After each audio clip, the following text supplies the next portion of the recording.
日本でガラスの彫刻を作ってます家住俊夫と言います。私自身は美術学校は行ってなくて、工業高校というところで学んでいます。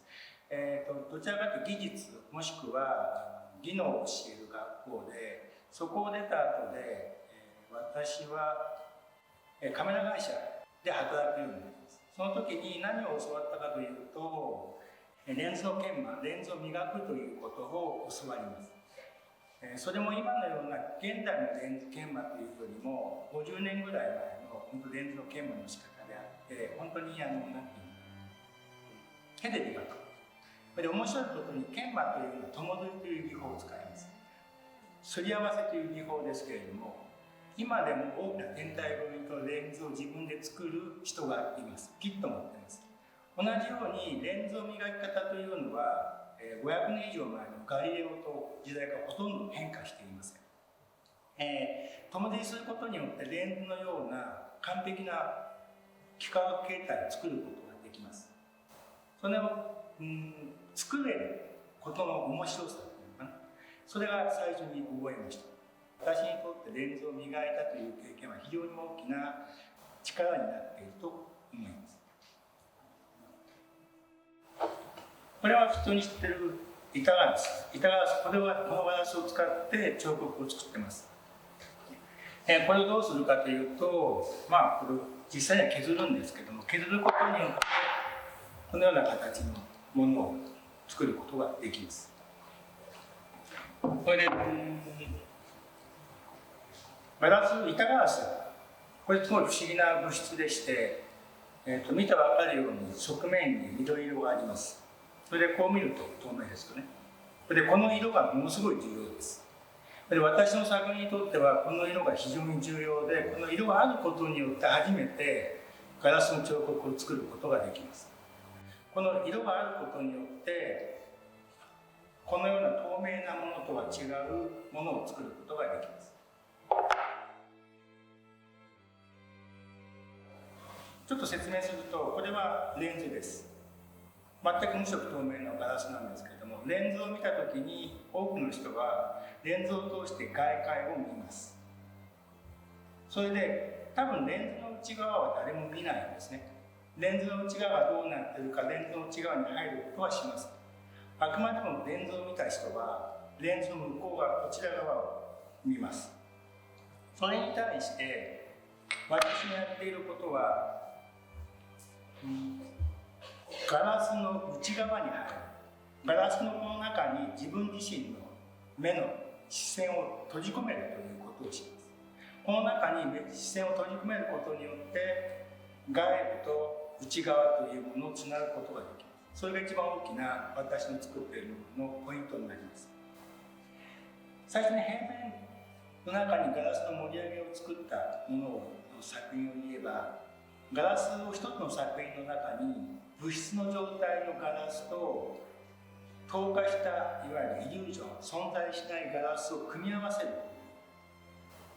作品です。ものとして存在しながら、なおかつガラスとしてのもう一つの側面、透過するというものを組み込むことによって彫刻のようにものが存在するのではなくて、ある点からイリュージョンから実際のものに変わるというものを作りたい。それはどこの状態でどういう形態を持てばそういうふうに人が認識できるかというものを再現するということです。この場合最初の作品に関して言えば縁を作ることによってできる形なんですね。それで縁を作ることによって初めてその中に物質をそこに存在させることができる、いわゆる一種のレリーフ状のものを作るということになります。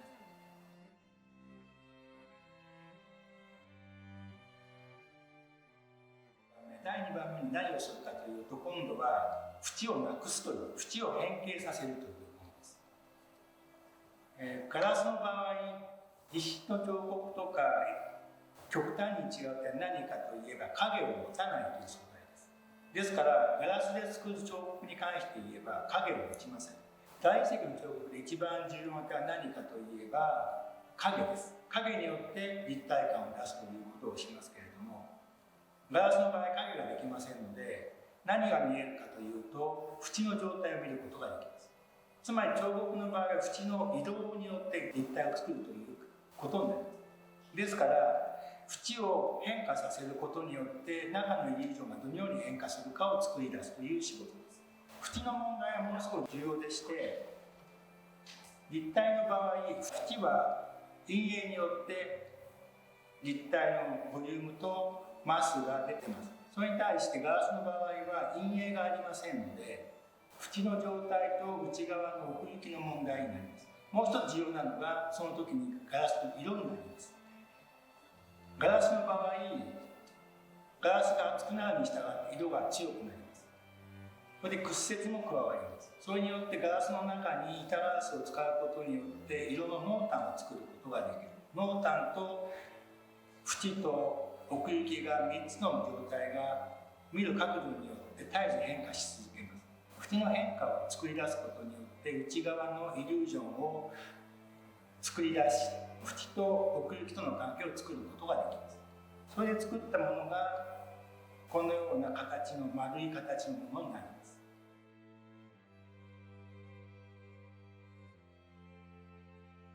次に縦長のものを作りますけれども、どちらかというとその場合はイリュージョンの問題になります。細い柱状のものを作ることによって空間の中に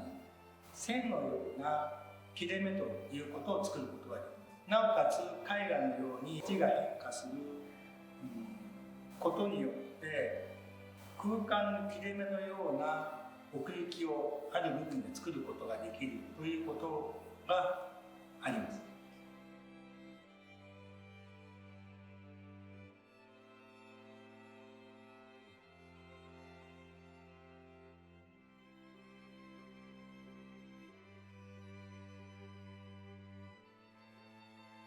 酸化鉄が還元しイオン化することによってこの緑色を発色します。この緑色は中国の政治の色と全く同じ発色方法です。でこの色はおそらく森も思わせるだろうし、水を思わせるし、いろんな部分で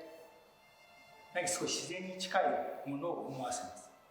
この色によって彫刻自体を作ることができると言っても過言ではない。